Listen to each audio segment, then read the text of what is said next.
अस्सलाम वालेकुम रहमतुल्लाहि व बरकातुहू। स्टूडेंट्स, आज हम बात करते हैं मल्टीप्लिकेशन ऑफ मैट्रिसेस की। Multiplication of matrices.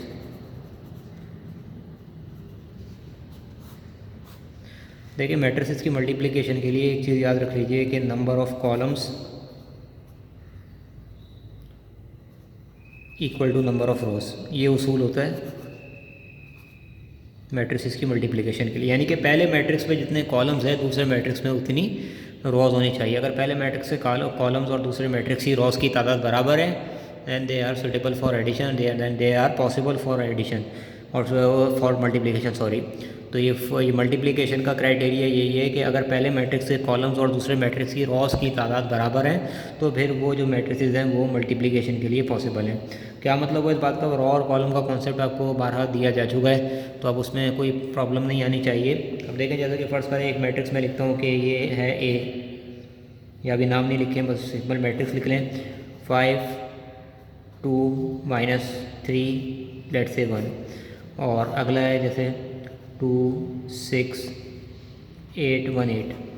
अब आपने ये देखें, ये देखना है आपने कि ये मल्टीप्लिकेशन के लिए पॉसिबल है या नहीं है। तो आपको ये पता है कि पहले मैट्रिक्स से आपने कॉलम्स को देखना है। पहले मैट्रिक्स से अगर कॉलम्स दूसरे मैट्रिक्स के रॉस से मैच कर रहे हैं तो फिर ये कि तादाद जो उनकी मैच कर रही है तो फिर ये कि वो मल्टीप्लिकेशन के लिए पॉसिबल है। फ़र्ज़ करें जैसे ये 2 कॉलम है और ये इसमें 2 रॉज है हमारे पास, तो ये आपका मल्टीप्लिकेशन के लिए पॉसिबल है क्योंकि number of column is equal to number of rows के क्राइटेरिया पे पूरा उतर रहा है। तो हम लिख देंगे कि these matrices are possible for multiplication. इस तरह अगर एक नंबर लिखते हैं 1 8 5 9 और -4 7, यहाँ पे भी आप देखते हैं पहले मैट्रिक्स के आपने कॉलम्स देखने हैं कि पहले मैट्रिक्स में कॉलम्स कितने हैं। पहले मैट्रिक्स के जो कॉलम्स हैं वो है हमारे पास 2 कॉलम्स हैं, दूसरे मैट्रिक्स की आपने रॉज देखनी है, 2 रॉज है हमारे पास। तो पहले मैट्रिक्स के कॉलम की तादाद दूसरे मैट्रिक्स के रॉज की तादाद के बराबर है, तो इस क्राइटेरिया पे पूरा उतर रही है। इसका मतलब है कि ये भी पॉसिबल है। इसी तरह अगर एक मैट्रिक्स देखते हैं जैसे कि 2 1 9 7, अब पहले मैट्रिक्स में देखिए कॉलम कितने हैं, 1 कॉलम है। दूसरे मैट्रिक्स की आप रॉज को देख सकते हैं कितनी रॉज हैं, तो number of columns is not equal to number of rows, therefore these matrices are not possible for multiplication. तो ये नॉट पॉसिबल के ज़ुमरे में आएगा। इसी तरह अगर हम देखते हैं 1 8 5 9 7 1, कुछ भी लिख लें, 7 1 लिख लें। तो अब वही बात आपने यहाँ पे देखनी है कि पहले मैट्रिक्स से कॉलम कितने। पहले मैट्रिक्स में हमारे पास 2 कॉलम है, दूसरे में रॉस कितनी, 2 रॉस है। तो number of columns is equal to number of rows, तो ये भी मल्टीप्लिकेशन के लिए पॉसिबल है, पॉसिबल फॉर मल्टीप्लिकेशन। और देख लेते हैं 2 9 1 5 2 1 7।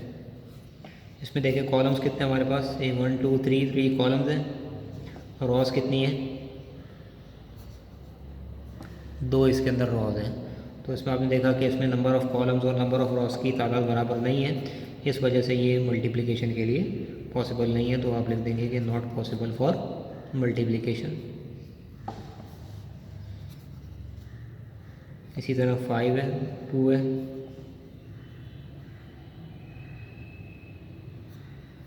5 7 1। पहले में कॉलम कितने, 1 कॉलम है, दूसरे में रॉ कितनी है, 1 रॉ है। तो 1 कॉलम में 1 रॉ है, इसका मतलब है कि ये भी आपका मल्टीप्लिकेशन के लिए पॉसिबल है, तो ये भी पॉसिबल है।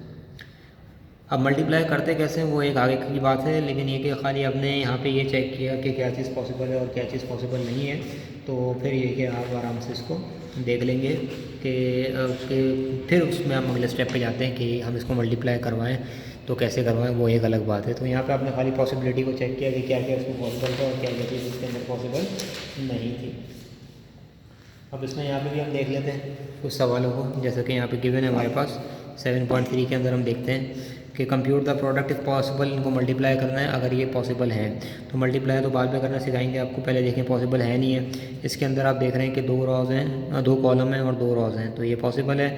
ठीक है, इसके अंदर एक कॉलम है और रॉज कितनी है, 2 रॉज हैं। इसके अंदर 2 कॉलम 2 रॉज से पॉसिबल है, इसके अंदर 1 कॉलम और 2 रॉज हैं, इसलिए ये पॉसिबल नहीं है, नॉट पॉसिबल है। इसमें 2 कॉलम है और 1 रॉ है, तो पहले के कॉलम देखते हैं, दूसरे के रॉज देखते हैं मल्टीप्लाई करने के लिए। इसके अंदर 2 कॉलम है और 1 रॉ है, इसका मतलब है कि ये भी नॉट पॉसिबल है। इसकी बात करते हैं तो इसमें 1 कॉलम है और 1 रॉ है दूसरे वाले में, ये भी पॉसिबल है। इसमें की बात करते हैं, इसके अंदर 1 कॉलम है और 2 रॉ हैं, तो ये पॉसिबल नहीं है। इस तरह इसमें देखें आप 2 कॉलम है और 2 ही रॉज हैं, तो ये आपका पॉसिबल है मल्टीप्लिकेशन के लिए। इस तरह इसमें भी 2 रॉ 2 कॉलम है और दूसरे वाले में 2 रॉज हैं, तो ये भी मल्टीप्लिकेशन के लिए पॉसिबल है। इसी तरह अगला है, इसके अंदर भी बिल्कुल वही क्राइटेरिया जो इसका था, और फिर इसमें तो रॉ कॉलम का ही देखना, क्योंकि जो 3 है ये बाहर लिखा हुआ है और ये मैट्रिक्स के अंदर नहीं है। इसमें सिंपली ये करना होता है कि 3 को तमाम एलिमेंट से मल्टीप्लाई करा देंगे।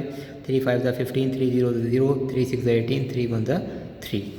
और इसमें भी यही करना है, 10 को आप सबसे मल्टीप्लाई करा देंगे। 10 मल्टीप्लाई बाई 0.11 आ जाएगा, 10 मल्टीप्लाई बाई 0.66 आ जाएगा, 10 मल्टीप्लाई बाई 0.99 आ जाएगा, 10 मल्टीप्लाई बाई 0.33 आ जाएगा। तो अगर खाली नंबर लिखो किसी स्क्वायर ब्रैकेट के अंदर ना हो, इट मीन्स कि वो नंबर जो मैट्रिक्स है उसके आगे उसके अंदर के तमाम एलिमेंट से वो मल्टीप्लाई हो जाएगा। तो स्टूडेंट्स, ये मल्टीप्लाई के हवाले से कॉन्सेप्ट था, खाली आपको ये बताया गया है कि पॉसिबिलिटी कैसे चेक करते हैं, अब मल्टीप्लाई कैसे करेंगे वो इंशाल्लाह फिर हम नेक्स्ट वीडियो में मुलाहिदा करेंगे। अस्सलाम वालेकुम वरहमतुल्लाहि वबरकातुहू।